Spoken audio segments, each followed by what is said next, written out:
सभी को पुनर्वार जय मसीह की। प्रियो, इस समय हम वचन को ध्यान करेंगे। हमारा बीच में यूपी से पास्टर जी हैं, पास्टर आशीष देव, जो कि परमेश्वर वचन को सुनाएंगे। ठीक है, हम प्रार्थना के साथ आज की डिवोशन शुरू करेंगे। जीवित परमेश्वर प्रभु, धन्यवाद देते इस सुंदर सा समय के लिए पिता। इतना अनुग्रह किए, आशीषित किए प्रभु जी, ताकि हम आज की सुबह में प्रभु जी आपकी स्तुति, आपकी आराधना, आपकी उपासना हम कर सके। प्रभु, जो वचन आज हमने देखेंगे उसमें सुनने में, समझने में और याद रखने में प्रभु आप सहायता मदद करने के लिए प्रार्थना करते पिता। उपस्थित सबों को आपके हाथों में देते, जो भी जितने भी जुड़े हैं, आपके बच्चे प्रभु जी सबको आपके हाथों में देते। जो भी नहीं जुड़ पाए उन्हें भी प्रभु जी आप अनुग्रहित कीजिए। आने वाले दिनों में वो भी हमारे साथ जुड़ के आपकी आशीषों को पा पाए, वैसे अनुग्रह करने के लिए प्रार्थना करते हैं। आएगा समय को हम सबों को फिर से आपके हाथों में देते हुए प्रार्थना कुछ मुश्किल नाम से मांगते पिताजी, आमीन। ठीक है, आज के ध्यान के लिए हम गलातियों की पत्री उसका दूसरा अध्याय 17 से 21 पद तक हम पढ़ेंगे। गलातिया की पत्री उसका दूसरा अध्याय 17 से 21। ठीक है, हम पढ़ेंगे। मैं पढ़ रहा हूँ, आप सुनिए। हम जो मसीह में धर्मी ठहरना चाहते हैं, यदि आप ही पापी निकले तो क्या मसीह पाप का सेवक है? कदापि नहीं। क्योंकि जो कुछ मैंने गिरा दिया, यदि उसी को फिर बनाता हूं तो अपने आप को अपराधी ठहराता हूं। मैं तो व्यवस्था के द्वारा व्यवस्था के लिए मर गया है कि परमेश्वर के लिए जीऊं। मैं मसीह के साथ क्रूस पर चढ़ाया गया हूं। अब मैं जीवित ना रहा, पर मसीह में जीवित है। और मैं शरीर में अब जो जीवित हूं, तो केवल उस विश्वास से जीवित हूं जो विश्वास के पुत्र पर है, जिसने मुझसे प्रेम किया और मेरे लिए अपने आप को दे दिया। मैं परमेश्वर के अनुग्रह को व्यर्थ नहीं ठहराता, क्योंकि यदि व्यवस्था के द्वारा धार्मिकता होती तो मसीह का मरना व्यर्थ होता। तो पौलुस यहाँ पे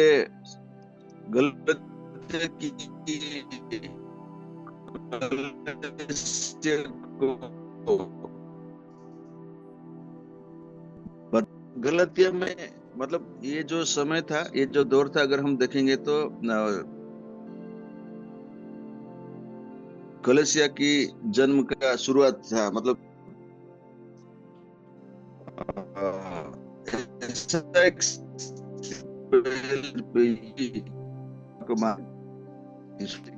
अन्य लोग, जिसको जेंटाइल बोल के कहा गया है, यहूदियों को अन्य जाति के लोग यीशु के द्वारा परमेश्वर को जाने। तो एक ऐसी स्थिति था कि उसका जो है चाहिए वो सारे, क्योंकि यहूदी लोग जो थे वो व्यवस्था को मानते थे। जो है वो व्यवस्था है, और यीशु की शिक्षा, उनके चेलों की शिक्षा था कि व्यवस्था को मानना आप जरूरी नहीं है, लेकिन यहूदी लोग उस चीज को स्वीकार नहीं कर पाते थे। तो ऐसी स्थिति में, एक ऐसे समय में गलातिया कलीसिया में बहुत सारे वाद विवाद था। यहूदी लोग अन्य जाति के लोगों को स्वीकार नहीं कर रहे थे, एक क्रिश्चियन के रूप में या मसीह की अगुवाई के रूप में, क्योंकि अस्तित्व ही वैसा था। तो उनको समझाने के लिए पौल ने यहाँ पे गलातिया कलीसिया को ये सारी चीजें लिखते हैं कि कैसे हम उद्धार पाए हैं, किस चीज की आवश्यकता है और करना चाहिए। वो यहाँ पे बोलते व्यवस्था पूरा हो चुका कि हम मर चुके हैं, तो फिर व्यवस्था पालने की उधार हमें व्यवस्था से नहीं मिला, जबकि यीशु क्रूस लोग है उसके, इसलिए उन्हें वो इस चीज को वो समझाते हुए यहाँ पे कहते हैं, क्योंकि मैं व्यवस्था के द्वारा व्यवस्था के लिए मर गया ताकि परमेश्वर के लिए जीऊं। तो अगर यहाँ पे देखते, जहाँ कुछ यहूदी ईसाई लोग को कह रहे थे कि गैर यहूदी विश्वासियों को भी अगर कलीसिया में आना है या मसीह के पीछे चलना है तो उनको विश्वासी होने के बावजूद उनको मूसा की व्यवस्था को मानना पड़ेगा। जैसे खतना या खान पान का जो व्यवस्था है, जो शुचि अशुचि प्राणी है, शुद्ध अशुद्ध, किसको खाना है किसको नहीं खाना, उसको भी मानना है और खतना को भी मानना पड़ेगा। लेकिन पौलुस उसका बड़ा विरोध करते हैं और इसी अध्याय में, दूसरे अध्याय में हम देखते हैं वो पतरस के साथ विवाद करते हैं कि क्योंकि पतरस का ओपिनियन अलग था और पौलुस का अपना था, तो अपने पतरस के साथ इस बात को लेकर विवाद करते हैं और वो कहते हैं केवल विश्वास से ही उद्धार मिलता, व्यवस्था से नहीं।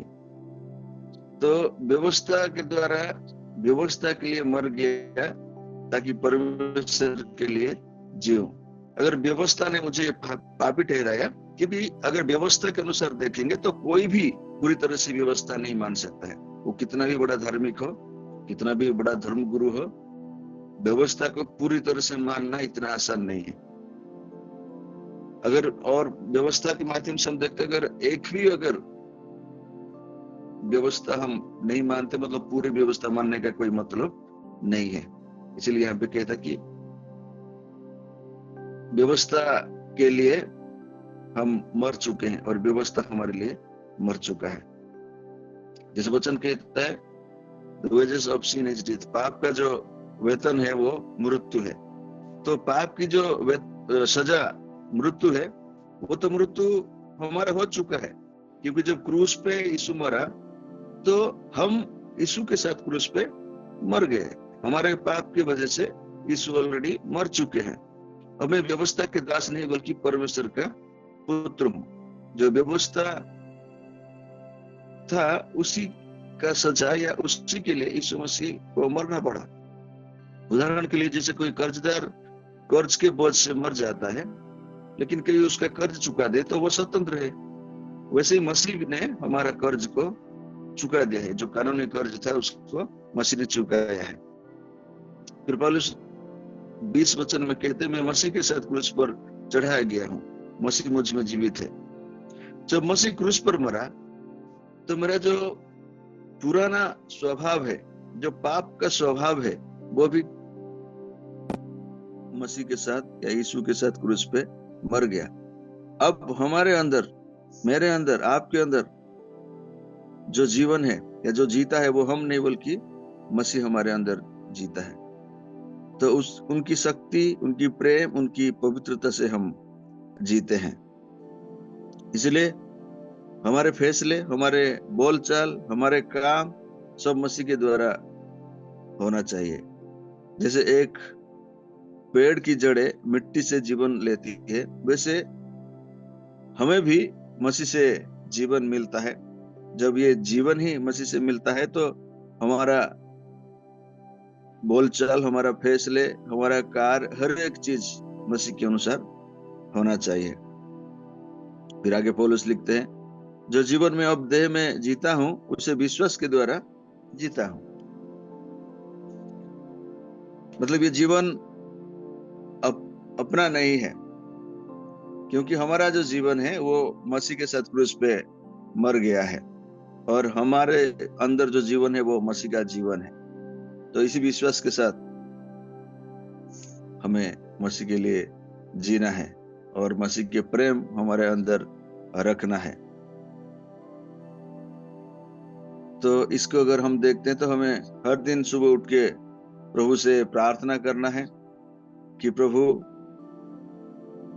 हमारे अंदर जो आप जीते हैं तो हमें भी आपकी जैसे कार्य करने में सहायता मदद कीजिए।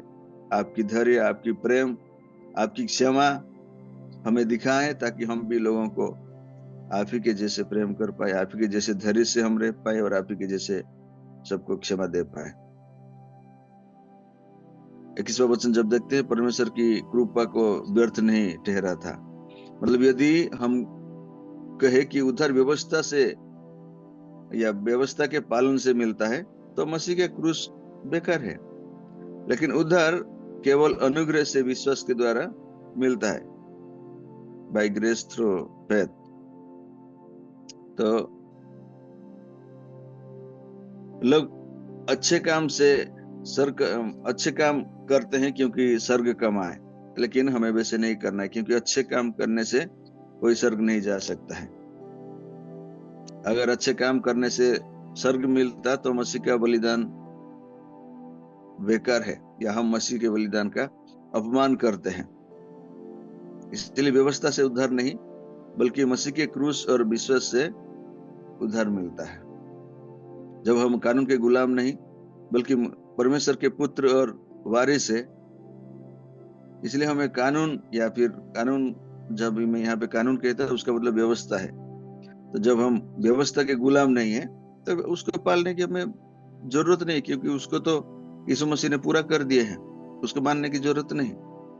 हम परमेश्वर के वारिस है, परमेश्वर के पुत्र है, और एक पुत्र होने के नाते हमारा ये अधिकार है कि पिता के घर में हम रहे। तो जो वचन आज हमने देखे, इसमें जो सीख हमें मिलता है, हम क्रूस को याद रखें। जब हमें पाप ललचाता है तो हम याद करें कि मैं पहले क्रूस पर मर चुका हूं, अब मसीह मुझ में जीता है। और विश्वास से जिए, व्यवस्था से नहीं। अच्छे काम करे, लेकिन उन्हें स्वर्ग कमाने का साधन ना बनाए। प्रेम से करे, क्योंकि मसीह अब आप में जी रहे। हम अच्छा काम इसलिए नहीं करेंगे कि हमें स्वर्ग जाना है, बल्कि हम अच्छा काम इसलिए करें कि हम स्वर्ग जा रहे हैं।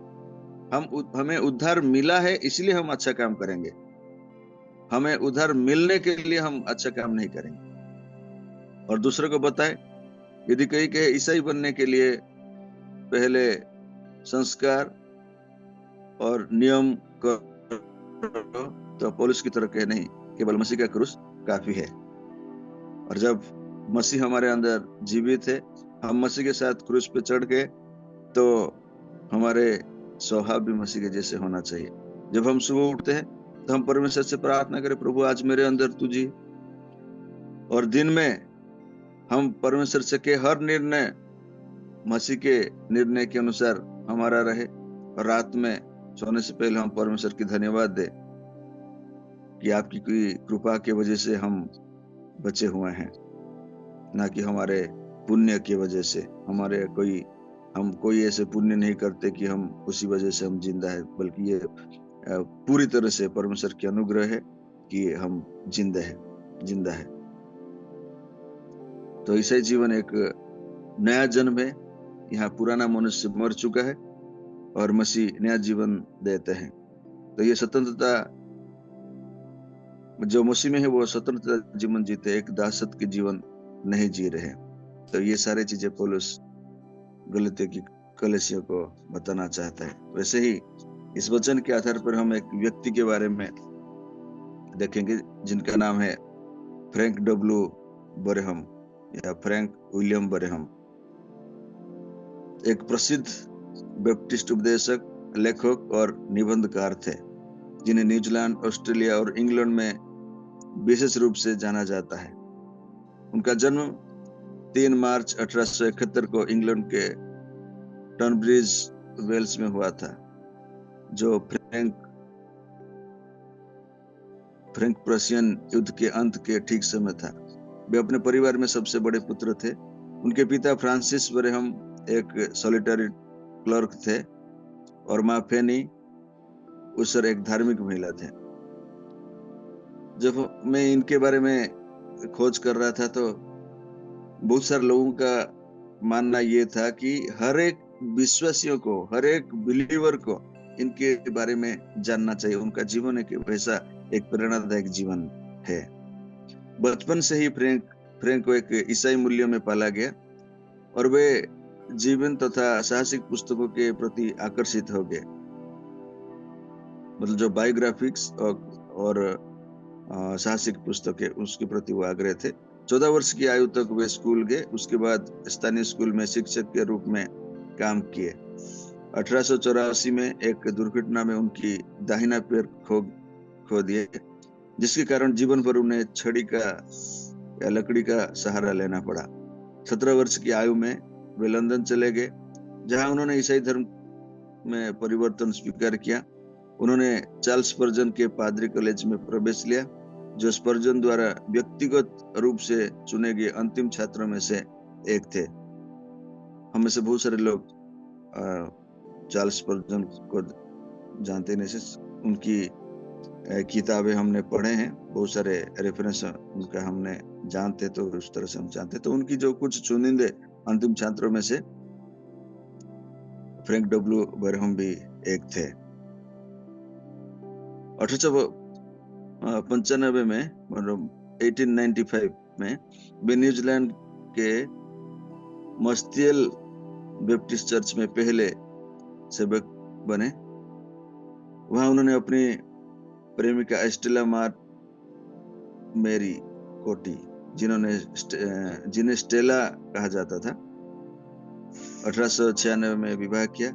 दंपति के 3 पुत्र हुए और 1906 में वे ऑस्ट्रेलिया के हार्वर्ड के बैप्टिस्ट टैबरनेकल में स्थानांतरित हो गए, जहां उन्होंने 1928 तक सेवा की।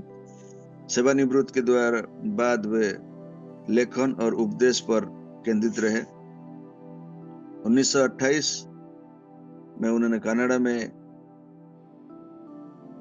मैकमास्टर विश्वविद्यालय से मानद डॉक्टर ऑफ डिविनिटी की उपाधि मिली और 1994 में OBE order of the Britain empire सम्मान प्राप्त हुआ। बिली ग्राहम जैसे प्रसिद्ध उपदेशकों ने उनकी लेखनी की प्रशंसा की।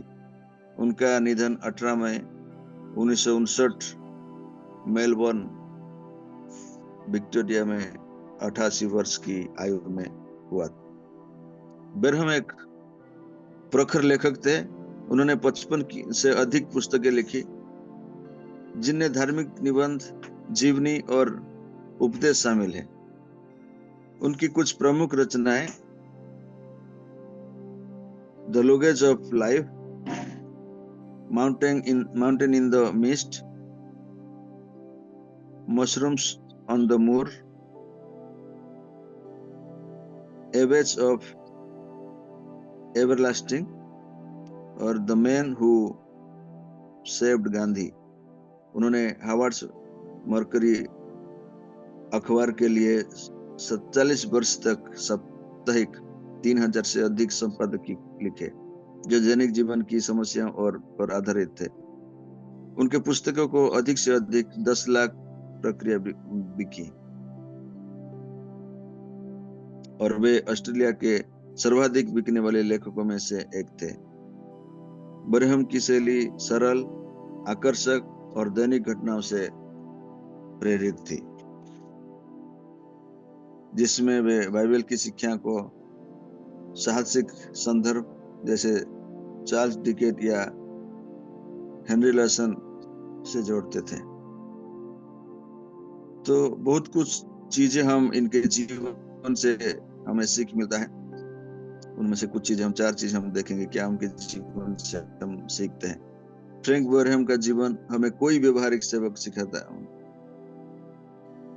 जो आधुनिक जीवन में लागू किए जा सकते हैं। दैनिक घटनाओं में ईश्वरीय संदेश ढूंढना। बरहम साधारण चीजों जैसे यात्रा का सामान या पहाड़ों की धुंध में गहन आध्यात्मिक अर्थ निकालते थे। तो हम अपने रोजमर्रा जिंदगी में जो हम कार्य करते हैं, हम परिवार में या जब अकेले हम साथ भी जाते, उस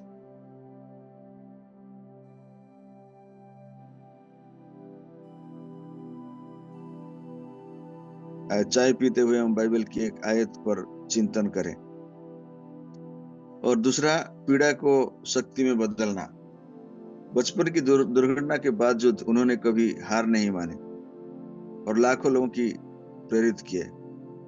तो यदि आप व्यवस्था या आर्थिक चुनौतियों का सामना कर रहे हैं या स्वास्थ्य अवस्था आपका सही नहीं है, तो इसी ऐसे चीजों को अवसर माने बेरहम की तरह अपने कहानी को दूसरों की मदद के लिए लिखे या साझा करें, क्योंकि हम देखते हैं वो एक पैर उनका नहीं था, लेकिन उस चीज को उन्होंने अपना कमजोरी नहीं समझे, उसको अपने ताकत में उन्होंने बदल दिया। ये आपको मजबूत बनाएगा और दूसरों को उत्साहित करेगा। तीसरा, निरंतर सीखना और पढ़ना। वे जीवन भर साप्ताहिक एक पुस्तक पढ़ते थे, खास करके अपने खासकर जीवनी जो बायोग्राफिक लोगों का रहता था उनको वो पढ़ते थे। इससे उनकी लेखनी समृद्ध हुई। तो हमारे व्यस्त जीवन में भी हमें पढ़ने की आदत डालना है। जितना ज्यादा हम परमेश्वर की वचन को ध्यान कर सकते हैं, मनन कर सकते हैं, पढ़ सकते हैं, उतना हमारे मन में भी परमेश्वर की वचन और परमेश्वर के प्रति आग्रह बढ़ेगा। और चौथा, सेवा और लेखन के माध्यम से प्रभाव। वे मिशनरी ना बन सके, लेकिन अपने लेखनी से मिशनरी की मदद की। तो यदि हम अपने आप में बदलाव लाना नहीं चाहते तो हम किसी भी तरह बदल नहीं सकते हैं। तो हमें एक छोटा सा प्रयास से शुरू करना है, और हमें सिर्फ हमारे लिए नहीं जीना है, बल्कि हम हमारे आसपास के लोगों के लिए, स्थानीय समुदाय के लिए और खुद के लिए भी एक उदाहरण का जीवन हमें जीना है। तो बेरहम के जीवन साबित करता है कि सादगी और लगन से कोई भी व्यक्ति विश्व स्तर पर प्रभाव डाल सकता है।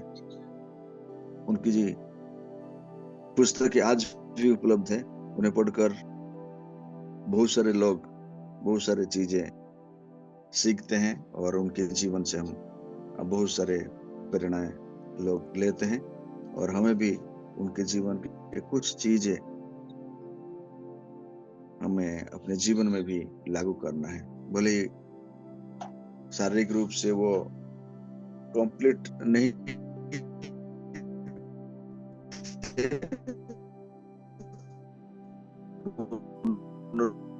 रूप से, और उसके बाद उन्होंने सबका इस छोटी सी सीख पे प्रभु हम सबको आशीष दे। हम एक छोटा सा प्रार्थना करेंगे और आज की डिवोशन को हम समाप्त करेंगे। पवित्र जीवन खुदा परमेश्वर प्रभु, इस समय पिता हम सब फिर से आपके चरण में अपने आप को सौंपते हैं।